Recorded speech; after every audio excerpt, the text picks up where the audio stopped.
ओम शांति। आज 18/3/1981 के अव्यक्त महावाक्य बाबा की। मुश्किल को सहज करने की युक्ति सदा बाबा को देखो।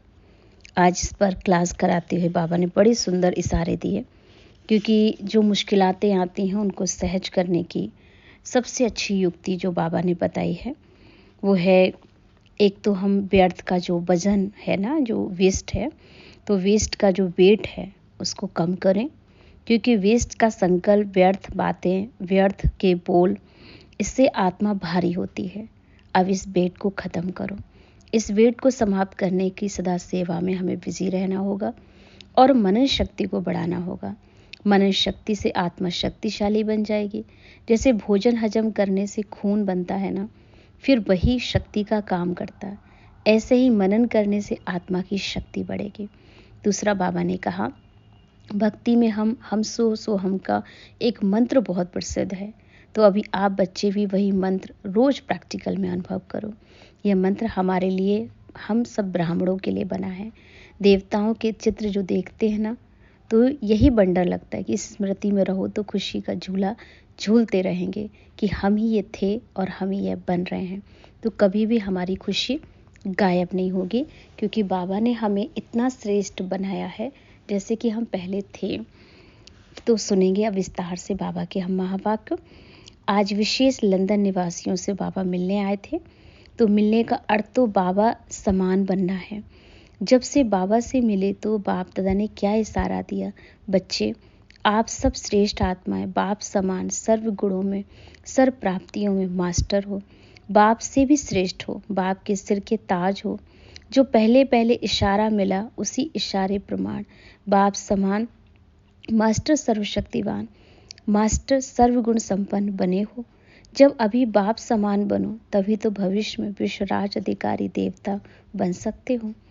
बाप समान कहाँ तक बने हैं यह चेकिंग करते रहते हो। एक एक गुण, एक शक्ति को सामने रखते हुए अपने में चेक करो कि मैं कितने परसेंटेज में गुण व शक्ति स्वरूप बना हूँ। ये फॉलो करना तो सहज है ना। बाप दादा सामने एग्जाम्पल है, क्योंकि निराकारी रूप में और साकार रूप में, दोनों ही रूप में बाबा को देखकर फॉलो करते चलो। देखो, जैसे कहावत है कि जैसे बाप के बच्चे ना, और सन सोच फादर भी गाया रह जाता है कि बच्चे बाबा को प्रत्यक्ष करते हैं।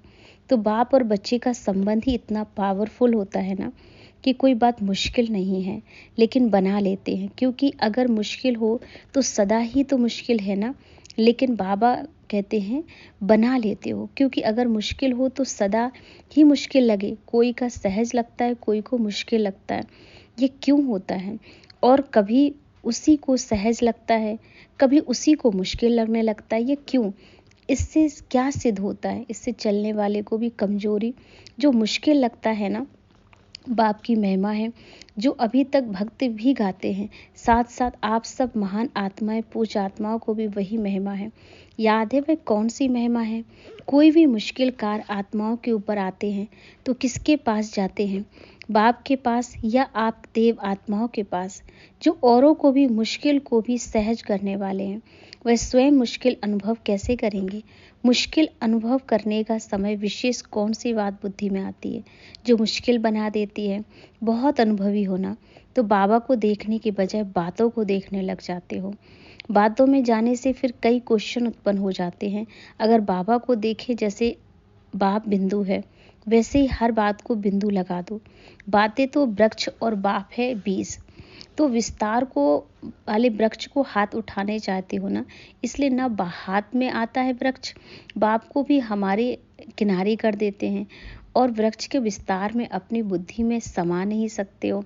तो जो भी चाहना रखते हो ना, वह ना पूरी होने के कारण आप दिल शिकस्त भी हो जाते हो। और दिल शिकस्त की मुख्य निशानी क्या होगी? बार बार किसी न किसी की बात, चाहे परिस्थिति की हो, चाहे व्यक्ति या शिकायत करते रहोगे। और जितनी शिकायतें करते हो ना, उतनी खुद आप भी फंसते जाते हो, क्योंकि ये विस्तार एक जाल बन जाता है। जितना ही फिर उससे निकलने की कोशिश करोगे ना, उतना फंसते जाओगे। या होगी बातें या होगा बाप।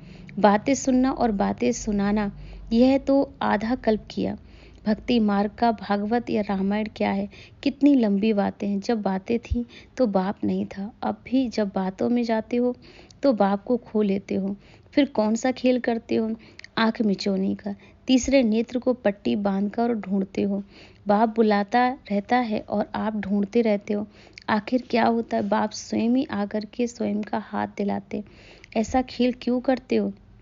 क्योंकि बातों का विस्तार में रंग बिरंगी बातें होती हैं, वह अपनी तरफ आकर्षित कर लेती हैं। उससे किनारा हो जाए तो सदा सहज योगी हो जाए।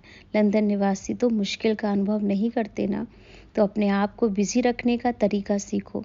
ना समय होगा ना विस्तार में जाओगे। जैसे जब कोई विशाल प्रोग्राम रखते हो और बहुत बिजी होते हो, उस समय कुछ भी होता रहे ना, आप उसे किनारे होते हो ना, सेवा की धुन में लगे होते हो, तो खाने या सोने का भी ख्याल नहीं आता। ऐसे ही विश्व कल्याणकारी आत्मा सदा विशालकार का प्लान विमर्श रखो। इतना विशालकार अपनी बुद्धि को दो जिससे फुर्सत ही ना हो। अपनी बुद्धि को बिजी रखने की डेली डायरी बनाओ। इससे सहज योगी आप स्वतः बन जाएंगे। वर्ण तो करते हो ना, सहज हो योगी हो, राजयोगी हो, यह तो कहते ही हो। अभी सहज योग कभी मुश्किल योग भी बन जाता है। तो जैसा नाम इसी स्वरूप में सब बातों को बापता को देखते जाओ। मास्टर सर्वशक्तिवान बनने के बाद भी मुश्किल अनुभव करेंगे तो सहज कब होगा? अब नहीं तो कब नहीं। इसके लिए आपस में प्रोग्राम बनाओ। अच्छा, हम बच्चों की ओर से बाबा को याद प्यार नमस्ते। शुक्रिया बाबा, शुक्रिया।